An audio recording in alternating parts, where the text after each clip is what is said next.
ধন্যবাদ। আমি মোহতারামকে কোরআন হাদিস থেকে তাফসীর পেশ করার জন্য সবিনয় নিবেদন জ্ঞাপন করছি।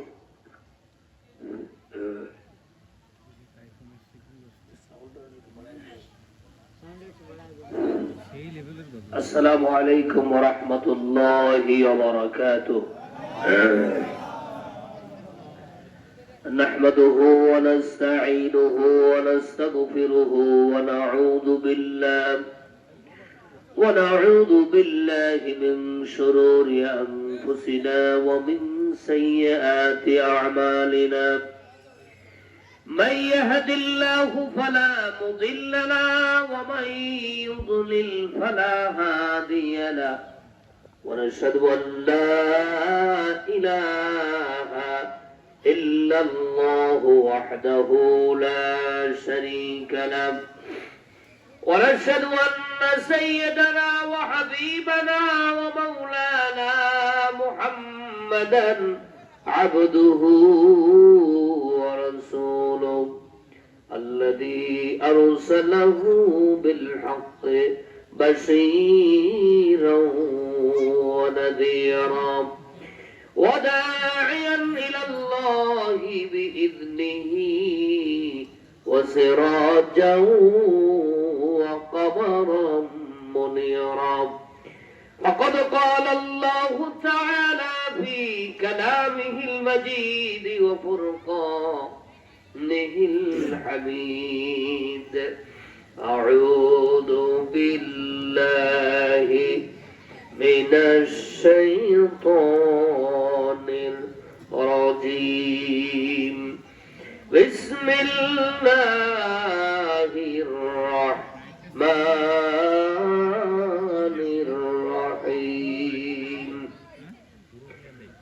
ولقد آتينا لقمان الحكمة أن اشكر لله ومن يشكر فإنما يشكر لنفسه ومن كفر فإن الله غني حميد.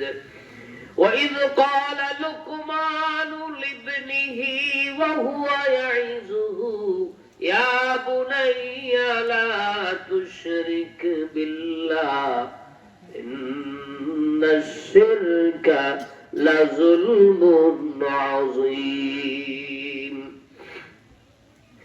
قال الله تعالى في حبيب شانه: إن الله وملائكته يصلون على النبي يا أيها الذين آمنوا صلوا عليه وسلموا تسليما. اللهم صل على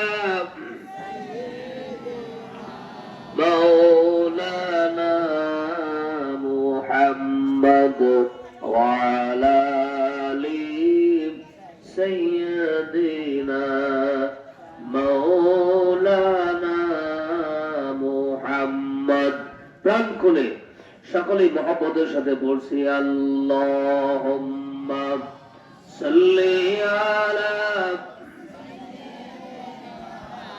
مولانا محمد وعلى آل سيدنا مولانا محمد. بلغ العلا بكماله كشف الدجى بجماله حسرت جميع خصاله صلوا عليه. अगर अपने मौत से कोई बशर नहीं, समन सो बरस का है फल की खबर नहीं. बलगल उला बिकमालिही कशफत الدجى بجماله حسنت جميع خصاله صلوا عليه کھیرا نہ کر سکا مغرب کی دودامش کھیرا نہ کر سکا مغرب کی دودامش سروا تھا آقا میرا خاک مدینہ بلغ العلا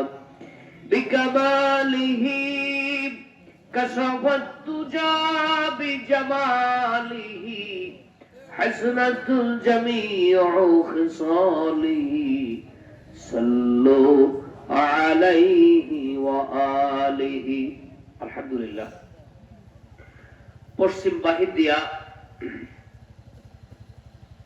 মৃত ব্যক্তিদের স্মরণে আয়োজিত আজকের এই তাফসীরুল কোরআন মাহফিল, আজকের এই মাহফিলে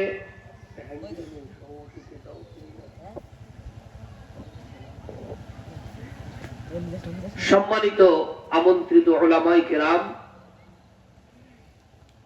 এ অঞ্চলের বিভিন্ন জায়গা থেকে আগত প্রাণপ্রিয়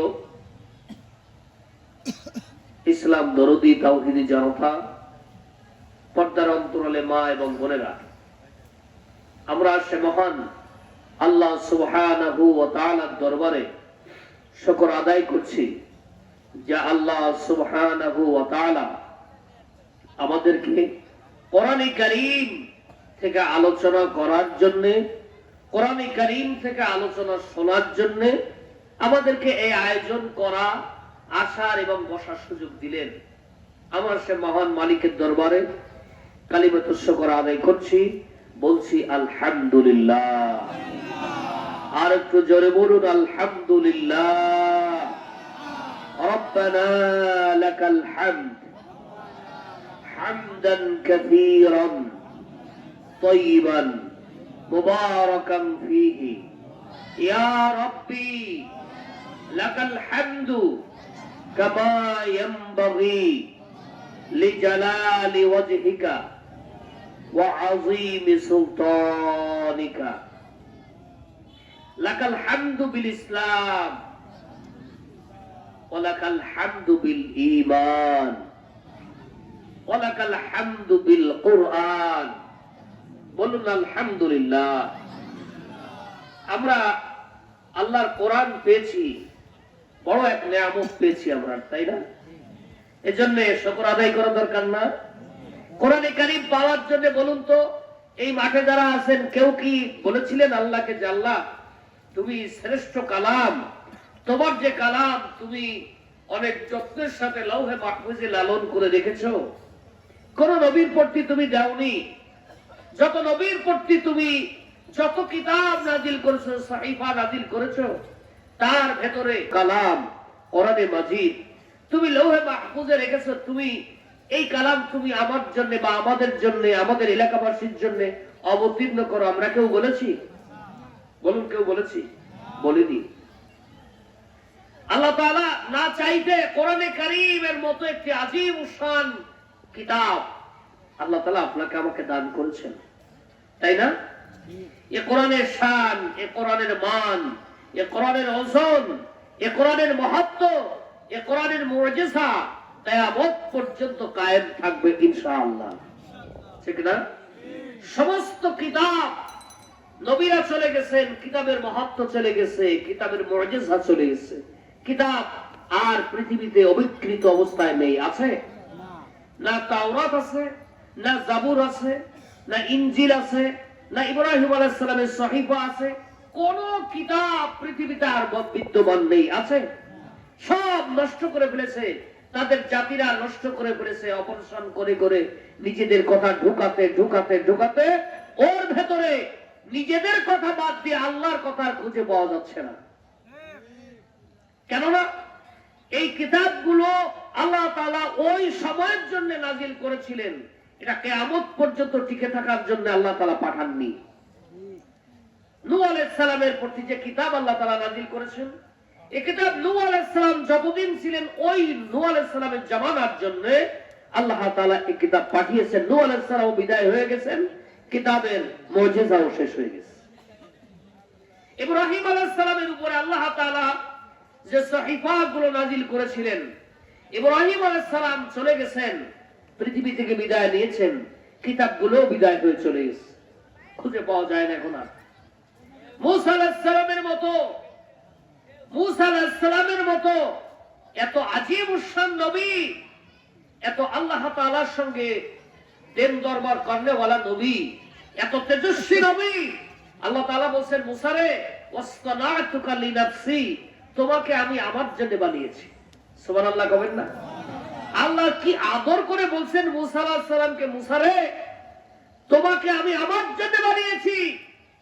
এত ওজন ছিল মূসা আলাইহিস সালামের কিতাব যে নিজে তিনি বহন করতে পারতেন না, এত ওজন ছিল। মূসা আলাইহিস সালাম বিদায় হয়ে চলে গেছেন। মূসা আলাইহিস সালামের অনুসারীরা ইহুদিরা কিয়ামত পর্যন্ত এই কিতাব দিয়ে আর কোনো মুজিজা দেখাতে পারবে না। পারবে? কি দেখাবে?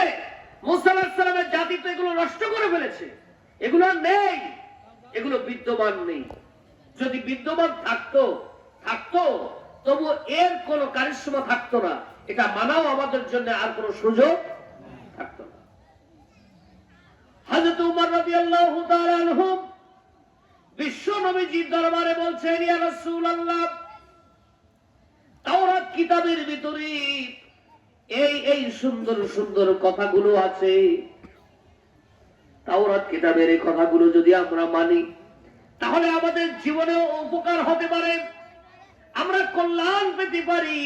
আল্লাহ রাব্বুল আলামিন মূসা আলাইহিস সালামের জন্য যে কালাম তিনি অবতীর্ণ করেছিলেন, এই তাওরাতের ভিতরেও আমাদের জন্য ভালো ভালো নসিহতমূলক কথা আছে। আল্লাহর নবীজি তার চেহারা পরিবর্তন হয়ে গেল, চোখগুলো লাল হয়ে গেল, চেহারার ভিতরে পরিবর্তনের আভা লক্ষ্য করা গেল। আল্লাহর নবীজি বলছেন, উমর রে তুমি যতদূর বলেছো এই পর্যন্ত থেমে যাও, তুমি মূসা আলাইহিস সালামের কিতাব নিয়ে কথা বলছো। এই পৃথিবীতে কোন মানুষের জন্য আমি মুহাম্মদ সাল্লাল্লাহু আলাইহি ওয়াসাল্লাম বিদ্যমান থাকা অবস্থায় কোরআন ব্যতিরেকে কোন কিতাব মানা জায়েজ নাই। আপনি বুঝেছেন আমার কথা? যত ভালো কথা থাকুক তা দিয়ে ঈমান আনতে পারবা যে আল্লাহ তাআলা নাজিল করেছিলেন, কিন্তু মানা যাবে না, ওটা মানসুখ হয়ে গেছে। এমনকি মূসা আলাইহিস সালাম যদি এখন আমার সামনে বিদ্যমান থাকতেন, মূসা আলাইহিস সালামকেও আমার নবুয়তি মেনে আমার উম্মত হিসেবে বেঁচে থাকতে হতো, মূসা আলাইহিস সালামকেও আমার উম্মত হতে হতো।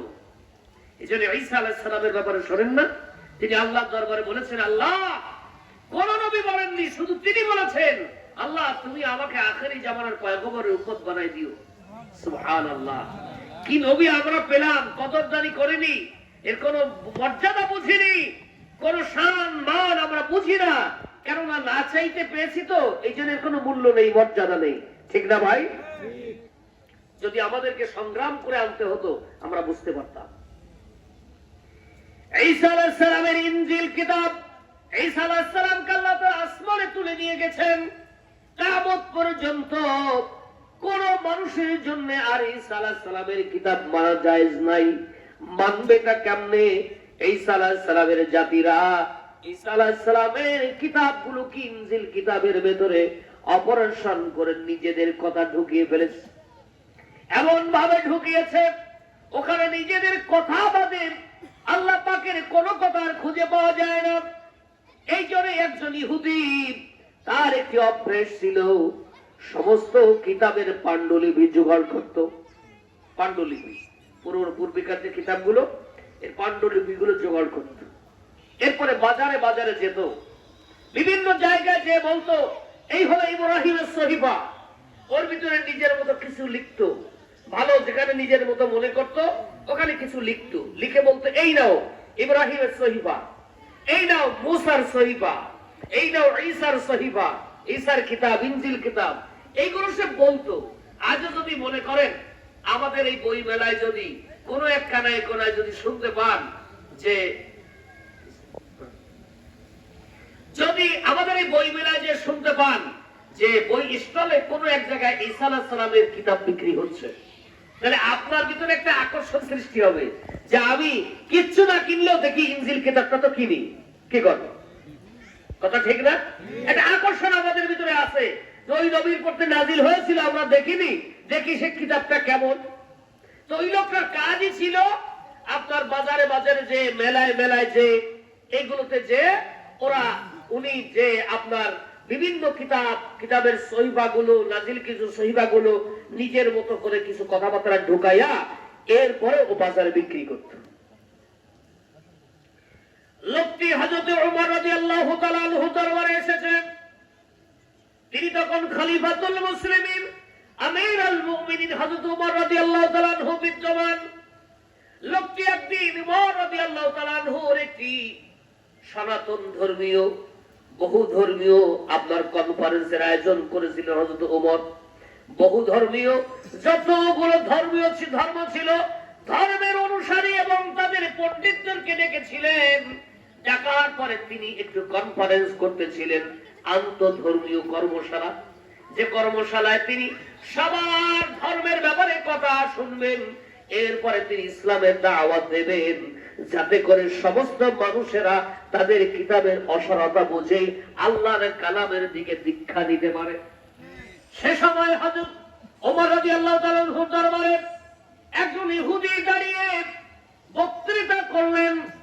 তখন আল্লাহর বান্দা হযরত ওমর রাদিয়াল্লাহু তাআলা আনহু লোকটির দিকে তাকালেন, আর চোখ দিয়ে হযরত ওমরের পানি পড়তে লাগলো। লোকটা ইহুদি, তারপরে ইসলাম সম্পর্কে এত গভীর জ্ঞান রাখে, কোরআনের প্রতি এত ভালোবাসা, নবীর প্রতি এত ভালোবাসা, কি কারণ তিনি বুঝতে পারলেন না। বক্তৃতা শেষ হয়ে গেল। তিনি বললেন, ভাই আপনি এদিকে আসেন। আপনি তো একজন ইহুদি, মুসা আলাইহিস সালামের অনুসারী, আপনি কেন ইসলামের প্রশংসা করলেন, কোরআনে কারীমের প্রশংসা করলেন, নবীজির প্রশংসা এত করলেন কেন? আপনাদের তো অভ্যেস হলো ইসলামের বদনাম করা, ঠিক না? এই যে ইসরায়েল কি করছে, ওদের কাজই হলো সকাল থেকে নিয়ে সন্ধ্যা পর্যন্ত একটাই কাজ, একটাই পরিকল্পনা, কি করে ফিলিস্তিনকে ধ্বংস করা যায়, ঠিক না? কথা বল না কেন? হামাসকে কেমনে ধ্বংস করা যায়, ফিলিস্তিনকে কেমনে ধ্বংস করা যায়। শুধু তাই নয়, সারা পৃথিবীর বিদ্যমান সকল মুসলিম দেশগুলোর ভিতরে কিভাবে অনৈক্য সৃষ্টি করা যায়, এর জন্য প্রত্যেক বছরে হাজার হাজার কোটি টাকা ওরা বরাদ্দ করে রাখে। কথা কি বুঝেছেন? বিভিন্ন অর্গানাইজেশন ওরা সৃষ্টি করেছে।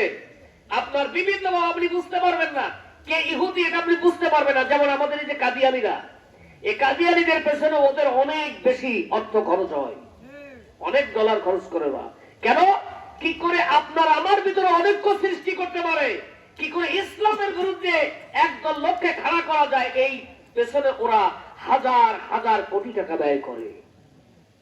একজন ব্যক্তি দেখছেন হাদিসের কথা বলছে, কি সুন্দর হাদিসের বলতে আপনি বুঝতে পারবেন না, কিন্তু এই লোকটাকে এমন ভাবে ডোজ দেওয়া হয়েছে, এর পেছনে এত পরিমাণ টাকা পয়সা খরচ হয়, ও হঠাৎ এসে এমন বক্তৃতা করবে যে দেখবেন যে আমি এতকাল যা করেছি ওপরে কিছুই হয়নি, এরকম মনে হবে। এরকম পরিস্থিতি হচ্ছে বিভিন্ন জায়গায়, হচ্ছে বিভিন্ন মিশন কাজ করছে। আল্লাহ আমাদেরকে হেফাজত করুন, বলুন আমিন। তো এই লোকটা বলছে যে হযরত ওমর বলছেন, তুমি এত প্রশংসা করছো কেন, কি কারণে তোমার এত দয়া মায়া দেখাচ্ছ, তোমরা তো ইসলামের ঘোরতর শত্রু। ইহুদি বলছে, আমিরুল মুমিনিন খলিফাতুল মুসলিমিন, আপনি আমার অত্যন্ত শ্রদ্ধা পছন্দনীয়, আমি এতক্ষণ যাবত ধরে নবী সাল্লাল্লাহু আলাইহি ওয়াসাল্লামের উপরে বক্তৃতা করলাম, আমি কোরআনের উপরে বক্তৃতা করলাম। তার কারণ আছে। কি কারণ? আমি বাজারে বাজারে পূর্বেকার জামানার সমস্ত কিতাব আমি পাণ্ডুলিপি করে করে বিক্রি করি, মানুষদেরকে বলি এই হলো অমুক নবীর কিতাব, এই হলো অমুক নবীর কিতাব, ওর ভেতরে আমি আমার কথা লিখে দিই, বাজারে বিক্রি করি, অনুসারীরা কিনে নিয়ে যায়। অদ্যবধি এই পর্যন্ত কোন ধর্মাবলম্বী ব্যক্তি এসে কখনো বলে নাই এর ভেতরে তুমি তোমার কথা ঢুকিয়েছো, এটা আমি নেব নাই, কথা বলে নাই। বুঝেছেন কথা? কোন ধর্মের ব্যক্তি এসে বলে নাই এর ভেতরে তো তুমি এই কথা লিখেছো, ওই কথা লিখেছো, আল্লাহর এই কথা কেটে দিয়েছো, এই কথা কেউ বলে নাই। ওটাকে আসল কিতাব মনে করে চোবা দিয়ে ঘরে নিয়ে গেছে, আমার বিক্রি ভালো হয়েছে। কিন্তু আমি একবার কোরআনে কারিমের কিছু পান্ডুলিপি করলাম, এ সূরা নিলাম, ওই সূরা নিলাম, খন্ড খন্ড করে করে করে করে নিয়ে ওর ভিতরে জায়গায় জায়গায় আমি আরবিতে আমার বক্তব্য লিখলাম। এরপরে আমি বাজারে বিক্রি করলাম। বাজারে বিক্রির পরে এটা বিক্রি হয়ে গেল, আমি বুঝতে পারিনি। পরের দিন দেখতে পেলাম যারা আমার কাছ থেকে কিনে নিয়ে গেল ওরা সবাই সিরিয়াল দিয়ে আমার দরবারে চলে এসেছে। আমি বুঝতে পারলাম না কেন ওরা এসেছে। ওরা এসে আমাকে মারার জন্য উদ্যত হলো। বললো, তুমি এটা কোথায় পেয়েছো?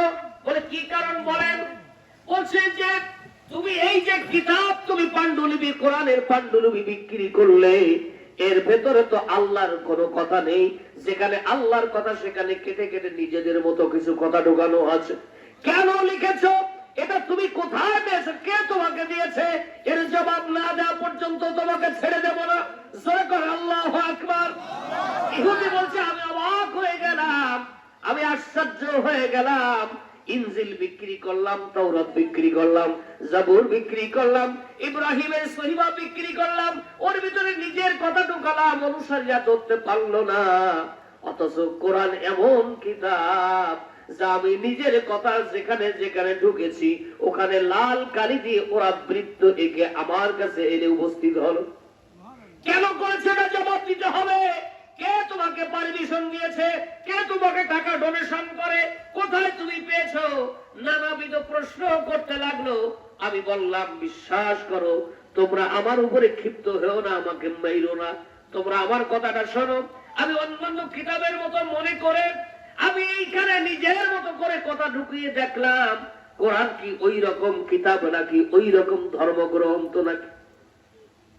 আমি লিখে নিয়ে আসলাম, কিন্তু আমার এখন বিশ্বাস জন্ম নিয়েছে।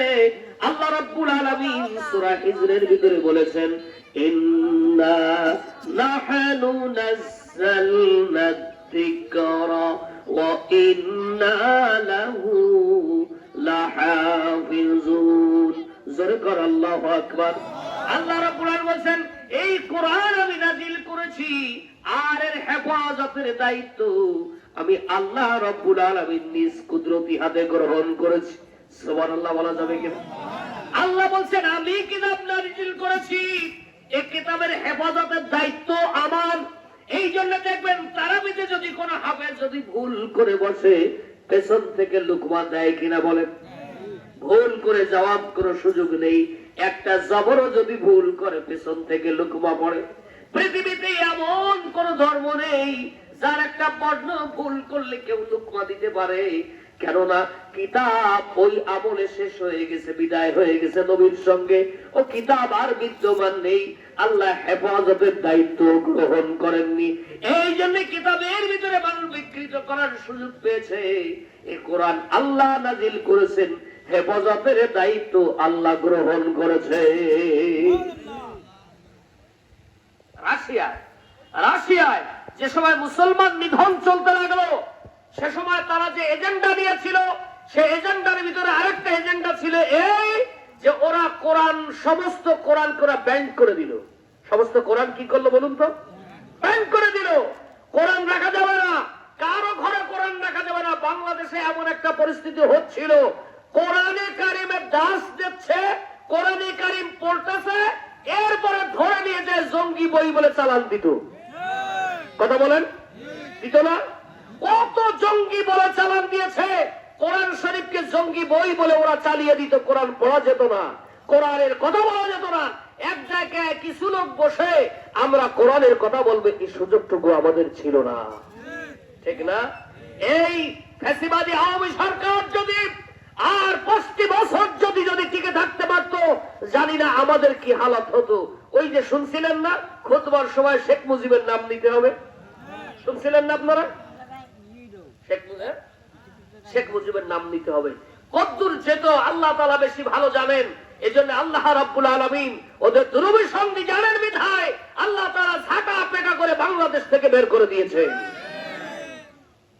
আর যদি কোরআনের কোন শত্রু তৈরি হয়, আর যদি আওয়ামী লীগের মতো কেউ যদি কোরআনের প্রতিরোধ সৃষ্টি করতে চায়, কোরআনের বিরুদ্ধে দাঁড়ায়, আমরা কি তাদের ছেড়ে দেব? যারা বলুন ছেড়ে দেব? সেখানেই কোরআনের বিরোধিতা করবে। স্টেজে এসে যদি আওয়ামী লীগের মতো কেউ যদি মাইক কেড়ে নেওয়ার চেষ্টা করে, আমাদের জীবন থাকতে আমরা তা মেনে নেব, চামড়া তুলে দেব। পারবেন আপনারা? কারা কারা পারবেন? দুহাত দেখতে চাই।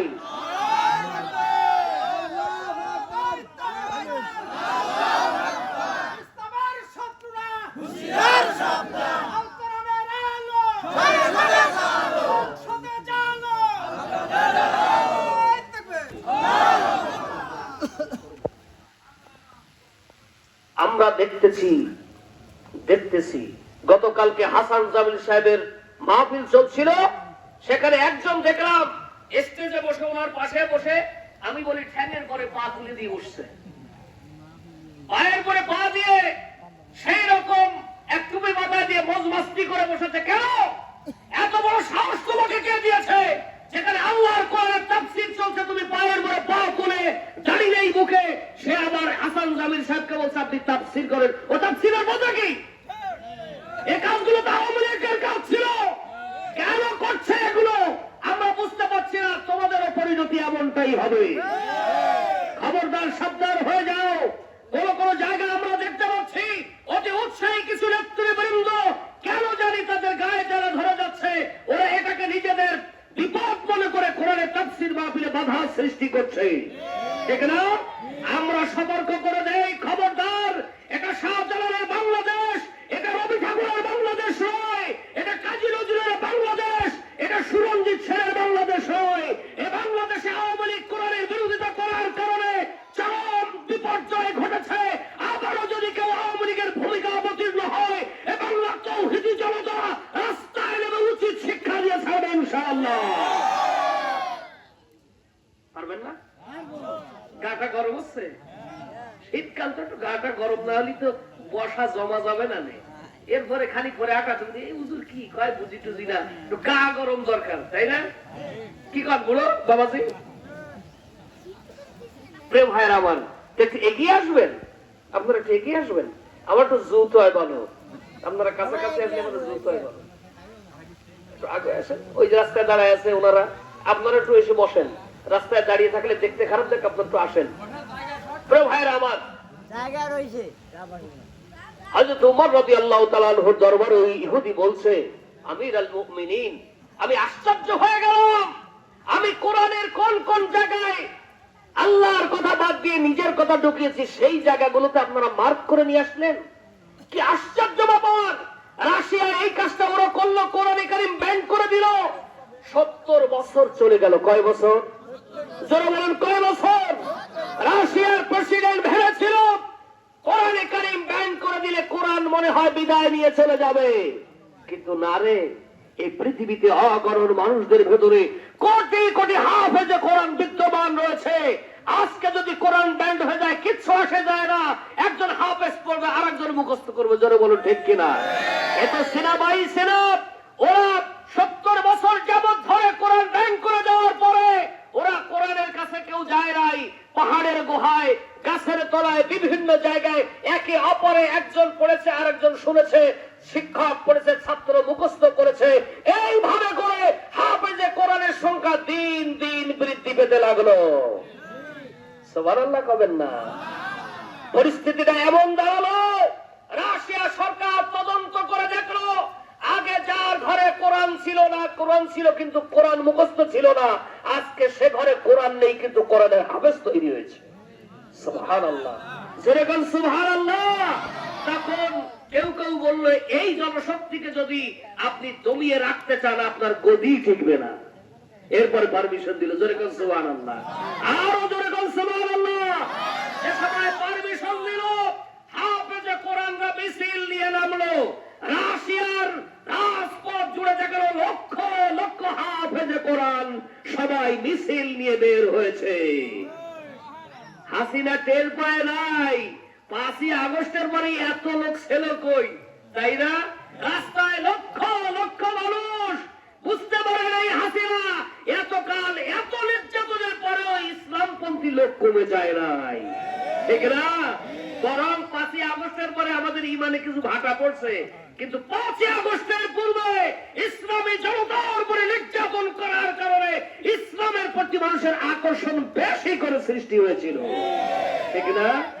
আমরা জুম প্রোগ্রাম করতাম, মোবাইলে জুম প্রোগ্রাম করতাম, আমরা কোনো অবস্থাতে এক জায়গায় বসতে পারতাম না, ভার্চুয়াল প্রোগ্রাম করতাম। ভার্চুয়াল প্রোগ্রাম করার পরেও আমাদের ভেতরে ইমানের এমন জজবা পয়দা হয়েছিল, আমরা স্বৈরাচারের পতনের জন্য রাজপথে যেতে ভয় পাইনি, ঠিক না? প্রিয় ভাইরা আমার, কোরআন এমন জিনিস, আল্লাহ বলেন ইন্না নাহনু নাযালনা যিকরা ওয়া ইন্না লাহু লাহাফিজুন। এই কোরআন নাযিল আমি করেছি, কিয়ামত পর্যন্ত হেফাজতের দায়িত্ব আল্লাহ সুবহানাহু ওয়া তাআলা নিজ কুদরতি হাতে গ্রহণ করেছেন। সুবহানাল্লাহ বলা গেল না? জোরে জিকির করেন লা ইলাহা ইল্লাল্লাহ, জোরে লা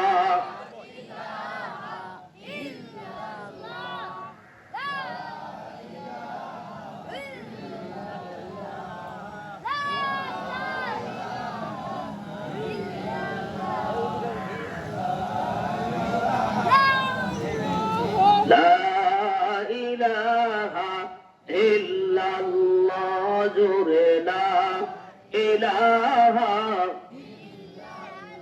লা ইলাহা ইল্লাল্লাহ মুহাম্মাদুর রাসূলুল্লাহ। আল্লাহুম্মা সাল্লি আলা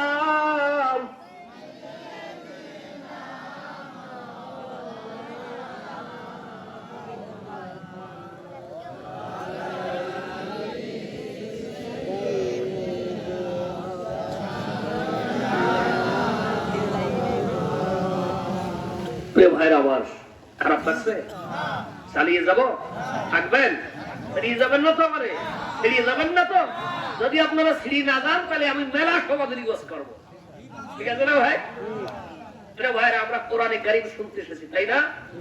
কোরআনে কারীম আমরা আল্লাহর কাছে চাইনি, আল্লাহ কোরআনে কারীম আপনার আমার জন্য নাজিল করে আল্লাহ তাআলা আপনাকে আমাকে ধন্য করেছেন। যেরকম সুবহানাল্লাহ।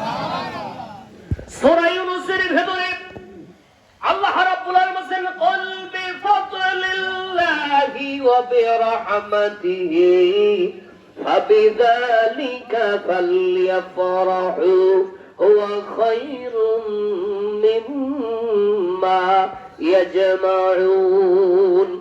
আল্লাহ রাব্বুল আলামিন বলেন, হে নবী আপনি বলুন, কুল বিফাদলিল্লাহি ওয়া বিরাহমাতিহি, আল্লাহ রাব্বুল আলামিন তোমাদের উপরে রহমত করেছেন, করুণা করেছেন, বড় দয়া করেছেন।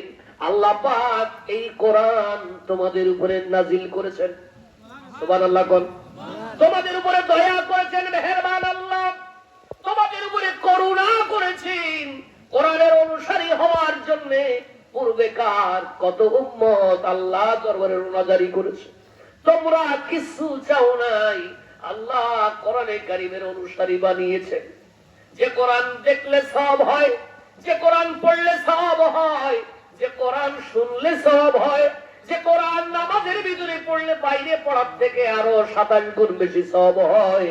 আল্লাহ তাআলা এমন কোরআনের অনুসারী আপনাকে আমাকে করেছেন। যেরকম সুবহানাল্লাহ। আল্লাহ রাব্বুল আলামিন বলেন, নবী আপনি বলে দেন এই কোরআন নাযিল আল্লাহ তোমাদের জন্য করেছেন, ফাবিযালিকা ফালইফরাহু, এই জন্য তোমরা আনন্দ করো। সুবহানাল্লাহ কবেন না? কি করো? আনন্দ করো। দুটো বউ বলি আনন্দ করে, কোরআনের জন্য আনন্দ করে না, তাই না? আল্লাহ বলছেন কোরআনের জন্য আনন্দ করো। এই আনন্দের অর্থটা এই নয় রাস্তায় যে আপনি রং কালি মেখে লাফালাফি করবেন, তাইরে নাইরে করবেন, তা নয়। বরং উৎফুল্লতার সাথে বলতে হবে, আলহামদুলিল্লাহ, আল্লাহ তুমি দয়া করে কোরআনের অনুসারী আমাকে বানিয়েছো। বলুন আলহামদুলিল্লাহ। আরো জোরে বলুন আলহামদুলিল্লাহ। আল্লাহ তাআলা বলেন, কি নিয়ামত তুমি জানো না? হুয়া খায়রুম মিম্মা ইয়াজমাউন। দুনিয়ার উপরে যত সম্পদ তোমরা দেখতে পাও, দুনিয়ার নিচে মাটির জমিনের নিচে যত সম্পদ দেখতে পাও, পেট্রোলিয়াম আছে, ম্যাগনেসিয়াম আছে, স্বর্ণ আছে, রৌপ্য আছে, যা আছে যত যত জিনিস আছে, দামি দামি খনি আছে, আর দুনিয়ার উপরে যত সম্পদ আছে, আল্লাহ পাক বলেন সমস্ত সম্পদের থেকে সেরা সম্পদ হলো কোরআনে মাজিদ। ওয়া খায়রুম মিম্মা ইয়াজমাউন। তামাম শ্রেষ্ঠত্ব যা কিছু আছে তার ভিতরে সেরা কিতাবের নাম হলো, সবাই বলেন, কোরআন। সেই কোরআনের অনুসারী বানিয়েছেন, আলহামদুলিল্লাহ করবেন না? আবার সেই কোরআন শোনার জন্য আল্লাহ বসার সুযোগ দিলেন, আলহামদুলিল্লাহ বাড়ি দিয়ে কব সরে বলুন আলহামদুলিল্লাহ। আসতে পারেনি, ওদের পোড়া কপাল, আমি করব কি? ও যদি না আসতে পারে আমি করব কি? ও তো পোড়া কপাল। হযরত আবু হুরায়রা রাদিয়াল্লাহু তাআলা আনহু বাজারে যে বলছেন নবীজি তিনি গনিমতের মাল বিতরণ করছেন। কি করছেন? কথা বলেন। গনিমতের মাল বিতরণ করছেন। বলুন তো, আপনাদের অঞ্চলে জামাত বলেন, বিএনপি বলেন, কোন সভাপতি কোন নেতা যদি বলে, একজন কর্মী এসে বলে আমাদের অমুক নেতা মানুষদেরকে মেলা কিছু দিচ্ছে, তাহলে কি হবে বলুন তো? কি হবে বলুন তো? নেতার বাড়ি মাথার করে উঠিয়ে আসবে, তাই না? পাগল হয়ে যায় মানুষ।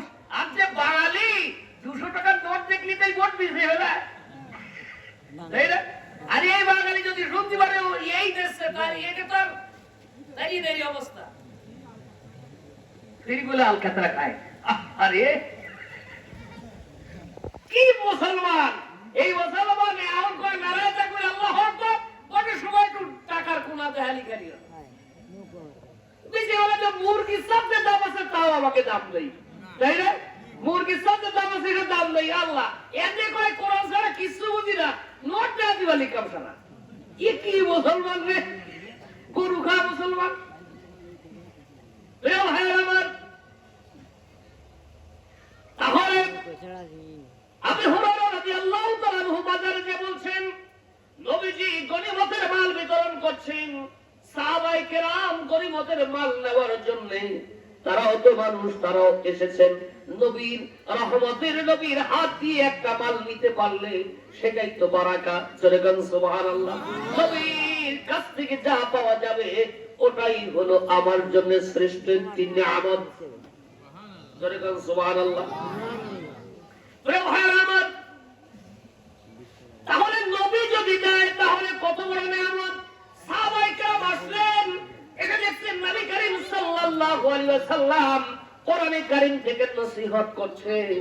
সাহাবীরা কেউ কেউ শুনলো, কেউ কেউ যে আবু হুরায়রার কলা ধরে ফেললো। বেটা কি বলিস? তুমি বলছো গনিমতের মাল দিচ্ছে, কোথায় গনিমতের মাল দিচ্ছে?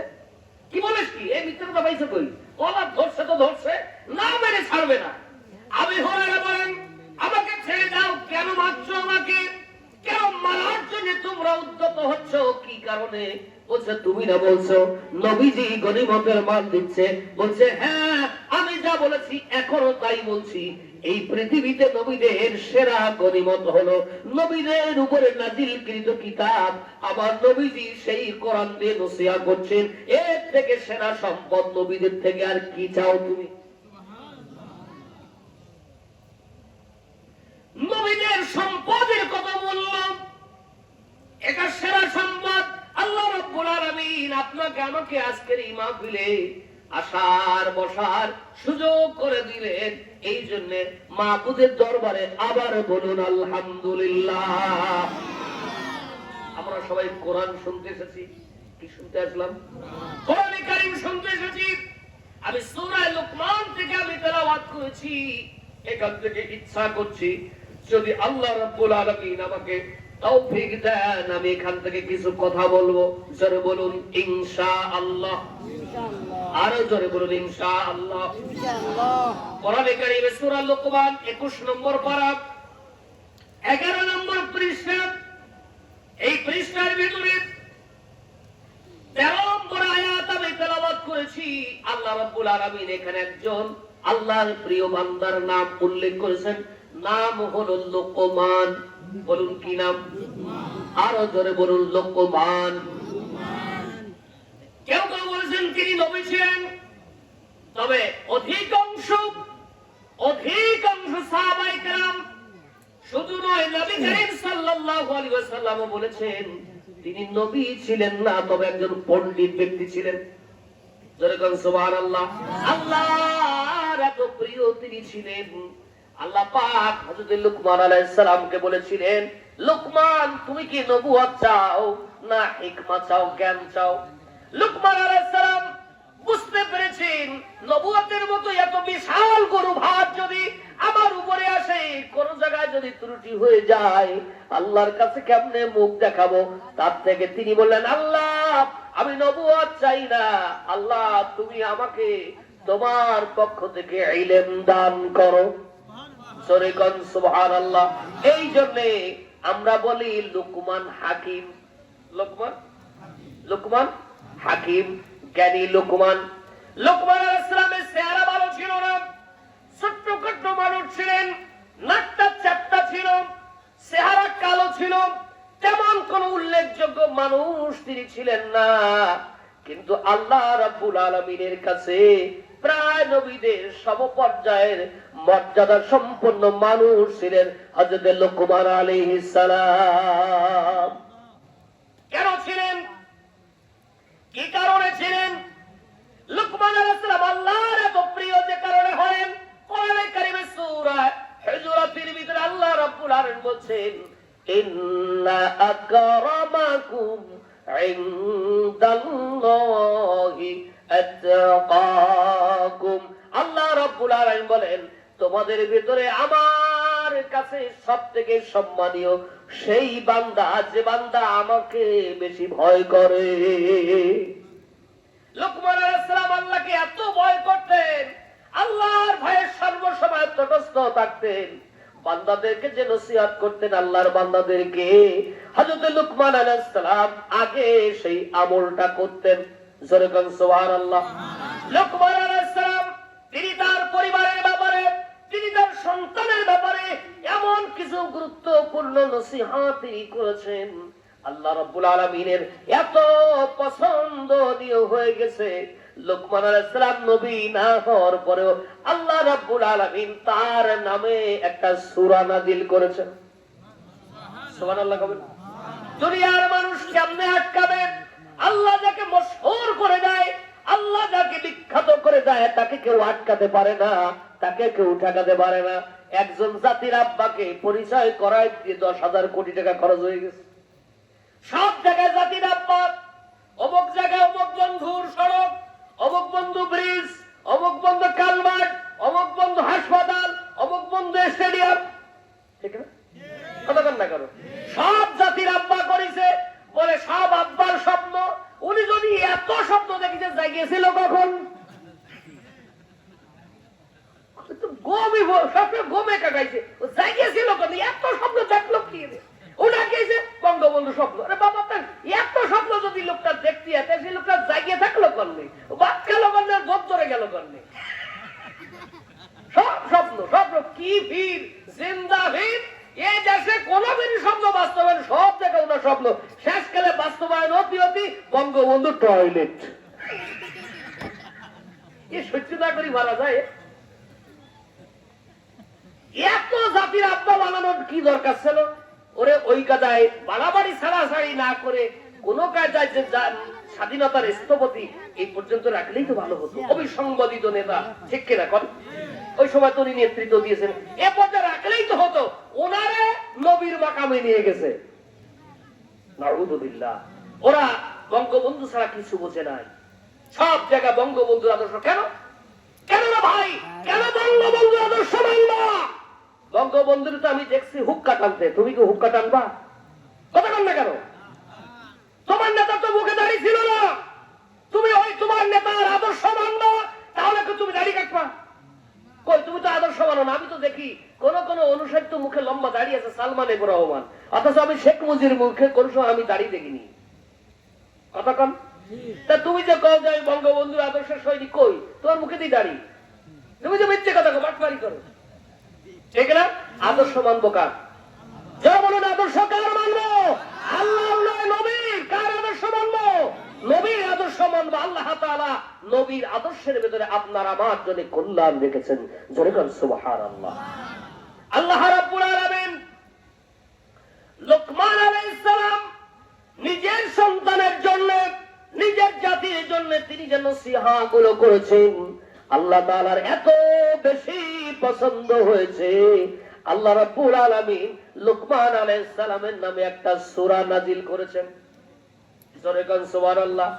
কোন জায়গায় সুবহানাল্লাহ কতে বেতিমির মতো বসে থাকে, কিছু বোঝে না, কত দিলে একটু হাসে। সুবহানাল্লাহ কোন জায়গায় কতে তা না বুঝলি তো হবে না, খেলা জমবে না।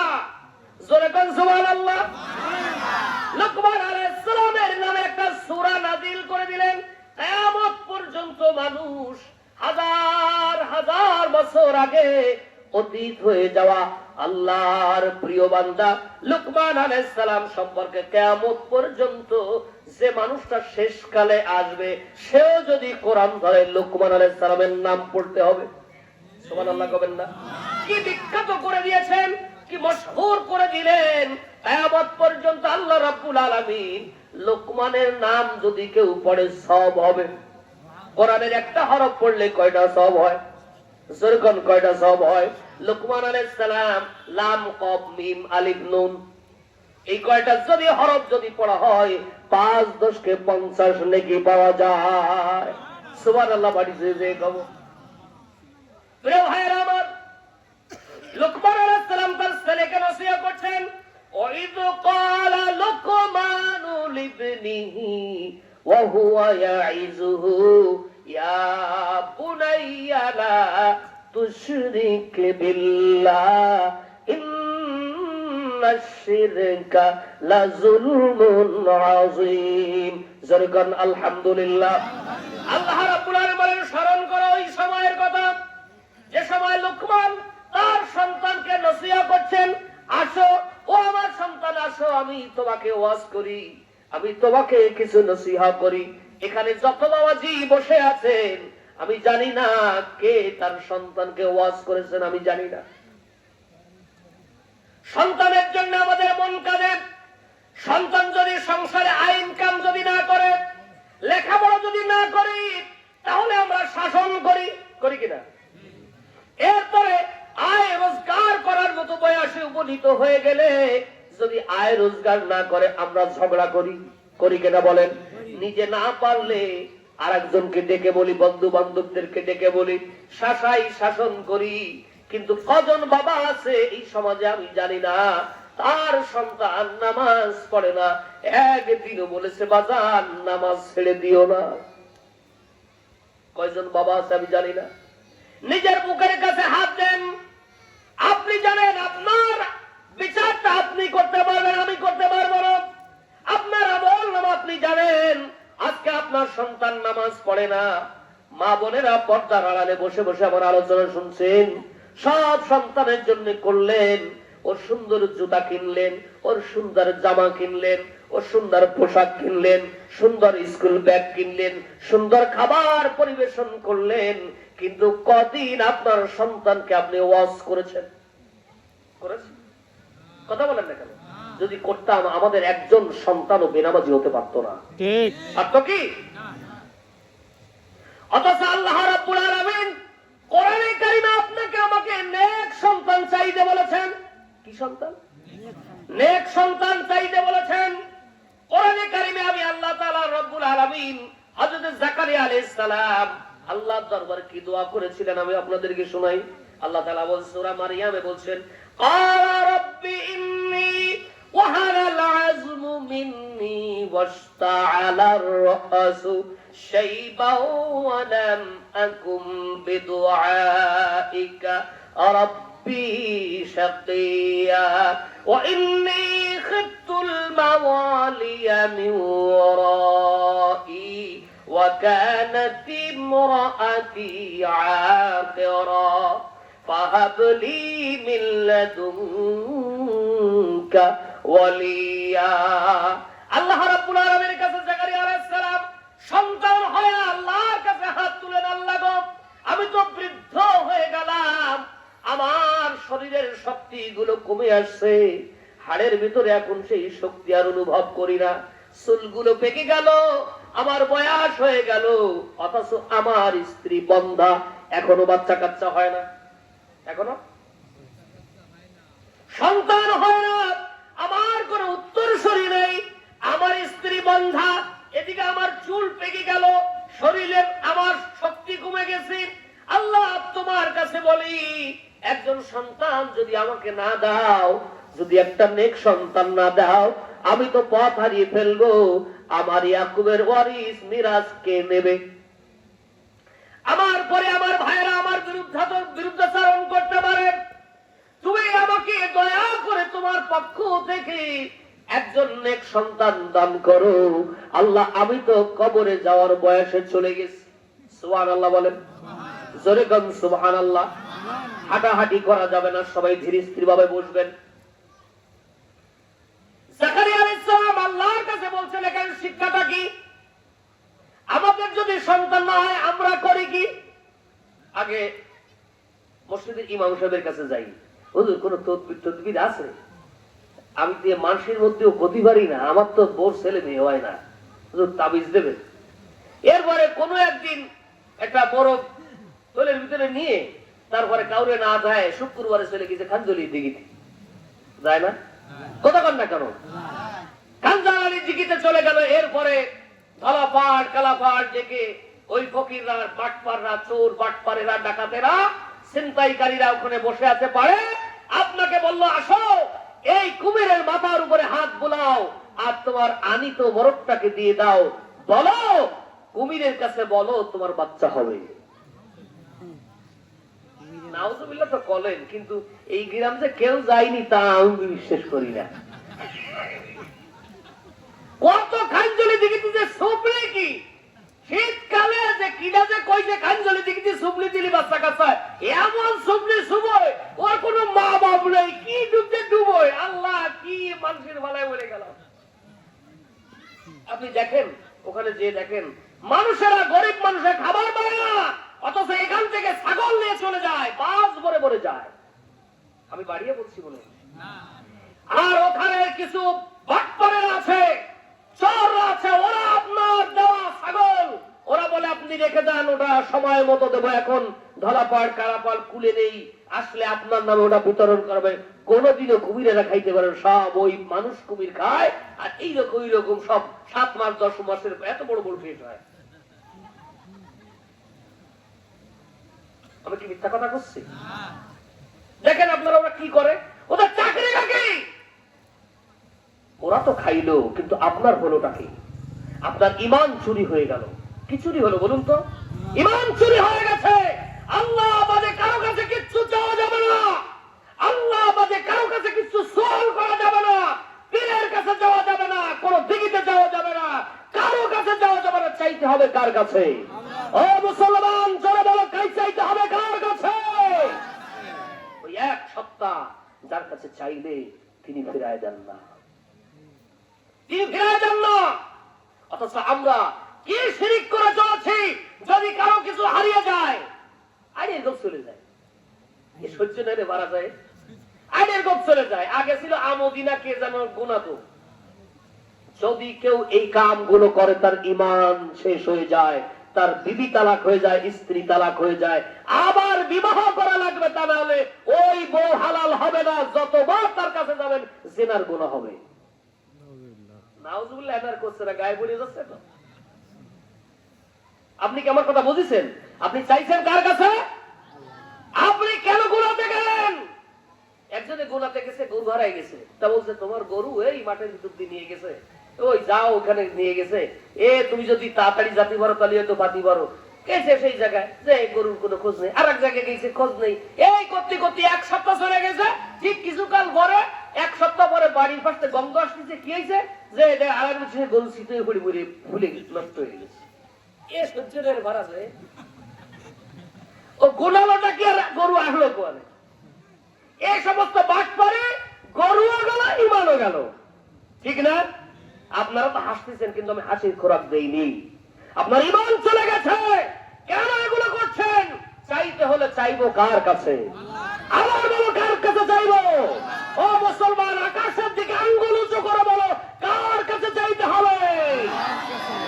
চাইতে হবে আপনার। কোন অবস্থাতে কারো কাছে চাওয়া যাবে না। কোন হুজুরের কাছে নয়, কোন পীরের কাছে নয়। কেন? আমি বাইজিদ বুস্তামির মাজারে গেছি। আমি সেখানে আপনার এক একটা মানে কচ্ছপ দেখলে আপনার মনে হবে হাজার হাজার বছর বয়স, কত বড় হয়ে গেছে, রিটায়ার্ড অফিসার। এদের মাথার উপরে হাত বুলাচ্ছে, মুড়ি দিচ্ছে, খাইতে দিচ্ছে, কত কিছু করতেছে। আপনার ইট ঝুলাচ্ছে, কত সুতো বাঁধতেছে। আমরা একটা গাছ দেখলাম, সুতা বাঁধা গাছ। আমরা 8 রশি গেলাম। এই অঞ্চলে 8 রশির মুড়ি দিচ্ছে কিনা আমি জানি না, কি পরিবর্তন হয়েছে তাও আমি জানি না। তবে 8 রশি আমি গিয়েছি, আমি সাক্ষী। আমার চোখের সামনে দেখেছি ওই কবে সেজদা করতে। কি ইমান! এই হলো নামাজ, এই হলো মুসল্লি। কোন পীরের দরবারে সেজদা করলে কারো কাছে গুনাতে গেলে নামাজ রোজা পড়ার পর জাহান্নামে যাওয়া লাগবে। ঠিক না? কথা কি বুঝেছেন? মনে থাকবে এটুক যদি মনে রাখেন, আমার ওয়াজ সফল। তিনি আল্লাহর কাছে বললেন, আল্লাহ তুমি আমাকে নেক সন্তান দান করো। আল্লাহ রাব্বুল আলামিন এই পৃথিবীতে সন্তান নামক একটা নিয়ামত আপনাকে আমাকে দান করেছেন। যার সন্তান নেই তার কাছে জিজ্ঞাসা করুন সন্তানের মূল্যটা তার কাছে কত বেশি। আপনার তো অনেক সন্তান, আপনি বোঝেন না। যার একটা সন্তান নেই, ডাক্তারের কাছে দুজন মিলে কতবার গেল, কত হাজার টাকা নষ্ট করলো, কত কান্নাকাটি করে আল্লাহর কাছে, আপনি জানেন না।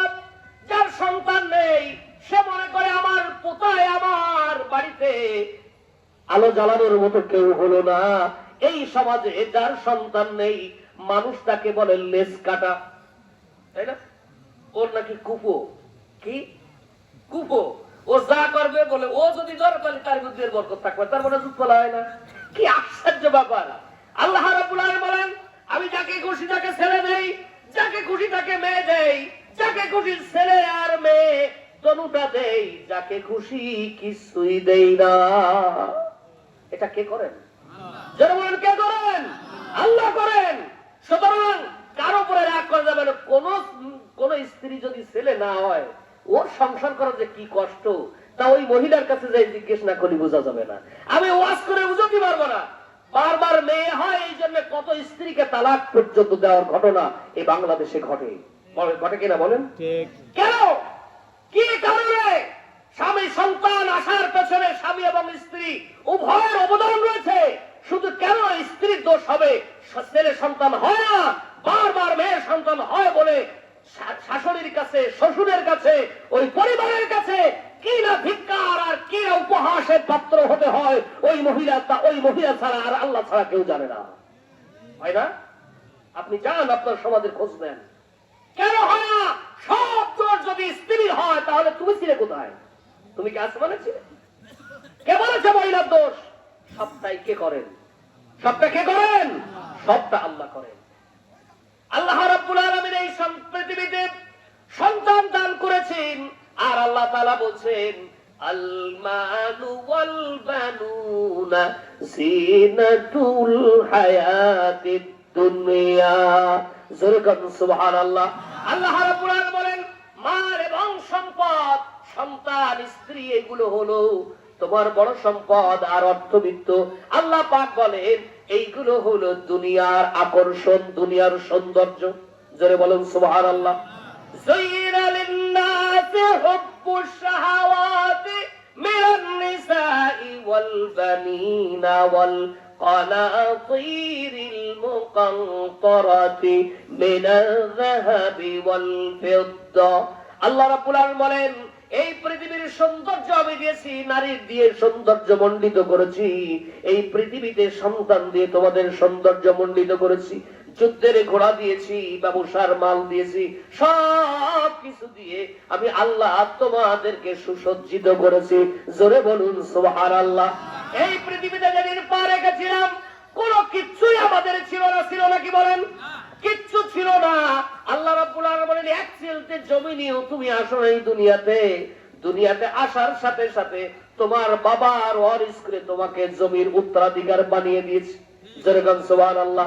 এই পৃথিবীতে তুমি এসেছো, তোমার খাবারের ব্যবস্থা করেছি, তোমার জন্য সম্পদ দিয়েছি, এগুলো হলো আল্লাহর পক্ষ থেকে হাদিয়া। যেরকম